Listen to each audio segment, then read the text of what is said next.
Sa mga oras na to, maraming tao ang nasa masamang kalagayan ngayon. Katulad ng mga pamilyang nalubog yung bahay, mga batang kailangang i-rescue dahil sa taas ng baha, at pati yung mga alagang aso at pusa na iwan sa mga bahay, at yung iba, mga nakatali pa. Pumasak na namin yan kasi ang bilis ng tubig. Biray mo sir, ginastosan ko lang walang 1 milyon to, tas isang iglap lang. Nawala po lahat. Kaya hindi namin kayang matulog ng mahimbing ngayong gabi na alam namin na ganito yung sitwasyon. Kaya agad kami bumili ng mga kinakailangan na pagkain, tubig, groceries, bigas at saka dog food. At may mga gamot din kasi alam namin maraming may sakit ngayon. Hindi naman natin kailangan maging perfecto. Kailangan lang magawa lang natin yung best natin ngayong gabi na makatulong sa mga tao, sa mga nangangailangan. Only one can save. Jesus is his name. Hello po. Hello, magandang gabi po. Yes po sir, good evening po. Good evening, ayun. We're looking for ano po kasi, rescue boats. Yes po. Na Yes pwede po. namin mabili or marenta kasi meron po kasing na-trap sa Marikina na gusto po namin puntahan. 40 dogs ang na-trap po doon. Tapos nagpas tao po yung baha. Bali, ano po yun eh, dog shelter siya. Opo.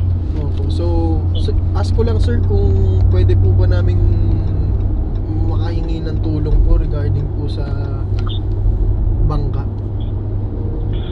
Sir, yung ano po, yung about po naman po sa boat, kami na rin po yung manpower. Yun po yung sabi ko po, manpower din po kami. Yung ano po, yung magiging service po. Kung saan po namin ilalagay yung mga bangka po. Kaya bang isa kayong bangka sa pick-up? Yes po sir, kaya po. Okay, sige, punta po kami muna dyan ngayon. Tsaka i-karga po natin yung bangka. Sige sir, sige po. God provides, mami.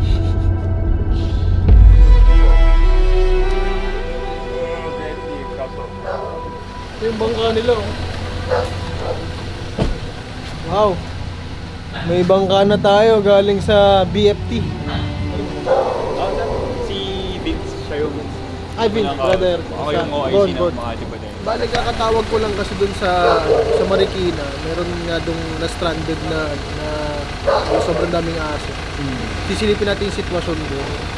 Kung kamusta sila doon. Tapos ano, okay lang siguro kung kung dalawa lang muna kayo kasi since marami naman tayo. Okay, sir. Tapos kapag ka medyo mabigat yung sitwasyon doon na lang natin patawag tayo ng rescue kung sakali. Sige. Ganito na lang, ganyan na lang bossing para mainit. Naglabas yata ng memo ngayong gabi si Marikina Disaster. Pinapa-hold yata muna lang. Grabe, naka-hold. Naka-hold muna yung mga rescuer. Kasi parang may bumaliktad na hindi pa nakikita hanggang ngayon. Hindi, nakita na daw. Nakita na daw. Katropa nila yun eh. Sir, ito po si Andre yung naka po sa kanina sa San Juan. Si Sir Bon, saka si Ma'am Carlin. Salamat sa serbisyo mo, boss, ha. Try natin po kumontak sa Bulacan ng mga tropa. Pero kasi ngayon po, lahat ng operation tutuloy. Lalo po sa Marikina kasi malakas ang current sa Marikina. Hindi rin kakayanin basta-basta ng normal na bangkalot talaga. Kailangan ng OBM ng makina. Wala, itigil operation. Wala naman tayo magagawa po eh. Ang magagawa lang natin is itong mga relief goods kailangan natin mabigay sa mga tao. At dahil nakapos ang operation, ipinagpabukas muna namin yung pagpunta sa Marikina at nag-repack muna kami sa bahay para sa pagbibigay ng mga ayuda sa mga kababayan natin.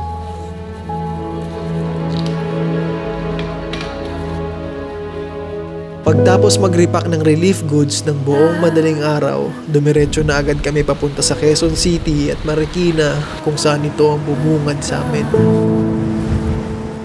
Dito nadatnan namin sila na tulong-tulong silang naglilinis ng bahay nila dahil punong-puno ng mga putik at kalat yung loob at labas ng bahay nila.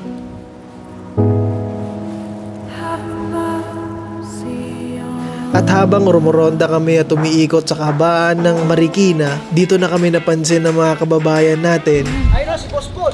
Boss, kamusta? At isa-isa na natin silang binigyan ng ayuda.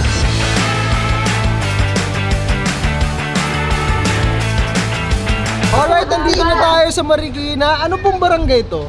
Tanyong po. Barangay Tanyong, ayan. Kitang-kita nyo naman po yung mga ngiti ng ating mga kababayan dito kahit na medyo mahirap po yung sitwasyon nila ngayon. Priority kasi natin puntahan ngayon, merong mga na-stranded na 40 na dogs sa isang animal shelter. So nadaanan natin sila boss na naglilinis sila dito. Ito na yung pagkatapos ng bagyo. Boss, ito po. Ano po mga tulong? Thank you. Okay, nandyan lang yun kasi dito na sila Big Boy. Sila Big Boy dyan. Okay. So nandito na daw po pala para masilip natin kung ano yung lagay ng mga aso.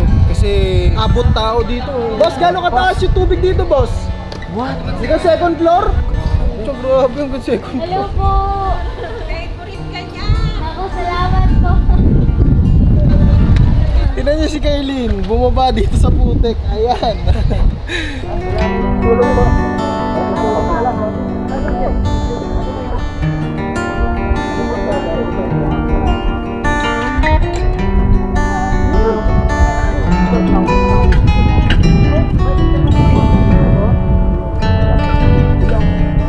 Pagtapos magbigay ng ayuda, pinuntahan na namin yung taong nag-save ng halos 40 na mga aso sa isang dog shelter.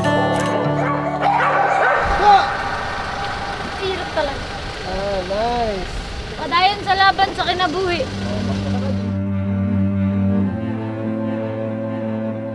Halos lumulubog na ka, sumisisid lang kami, maano ko lang itong mga aircon, masalba ko lang kasi yun yung pinaka-importante sa ano sa aso.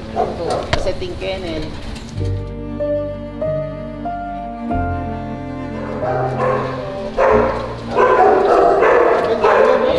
Okay. Pinagpapasak na namin yan kasi ang bilis ng tubig. Biray mo sir, ginastosan ko lang 1 million to, tapos isang iglap lang. Nawala po lahat. Gano'ng kataas yung tubig, boss? Ayan, yung markings yan, no? Ito. Ito yung lagay nila kahapon. Pero buti naman, humupa na yung baha. Pero yung damage, andyan no, naiwan yung damage, pati aircon, sobrang dami. Ano sa nararamdaman mo ngayon, bro? Masakit, sir.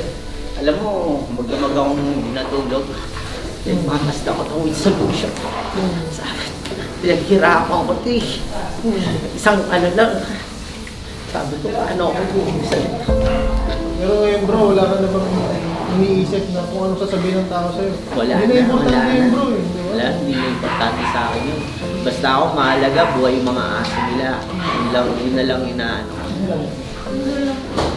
Oo, ako nandito nga lang ako sa terrace, binabantay akong bumaba yung tubig eh. Ang problema, wala na akong wala nang battery yung cellphone ko. Isang reply, patay gagad. Isang reply, patay gagad.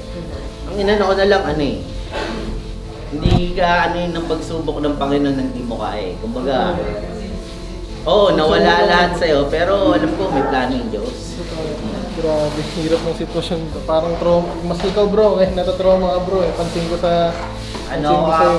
panatag ako eh. Yun nga, ayoko pakita sa kanila ako mismo. Kanina ako ng loob eh. Sabi ko, relax lang kayo. Basta yung mga aso, safety. Kuya Wilson, nandito kami para magbigay ng kahit konting tulong na dog food. Tapos maraming salamat, sir. Financial help na rin. Sir, maraming salamat, sir. Malit na mahalaga, pero sana ma-appreciate. Thank you, sir. Maraming salamat. Napakalaking tulong nito, sir. Sa mga tao po na gusto ring makatulong kay Kuya Wilson, dahil back to zero si Kuya Wilson dito sa bahay niya kasama yung mga doggies, dito po kayo makakapagbigay ng tulong sa GCash account tsaka sa BPI, BDO. Maliit o malaking halaga po, malaking tulong na po yan kay Kuya Wilson. Sir, maraming salamat sa inyo. Kita nyo sa reaksyon ni Kuya Wilson kung gaano kahirap yung pinagdaanan niya dito sa dumating na bagyo na to.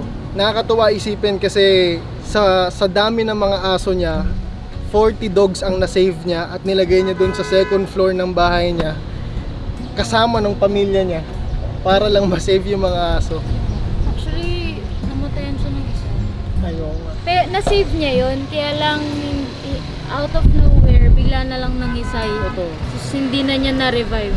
Kaya para kay Boss Flo G, rest in peace sa dog mo. Alam ko medyo mahirap yan kasi dog lover din kami. Kaya alam namin yung pakiramdam na mawalan ng aso.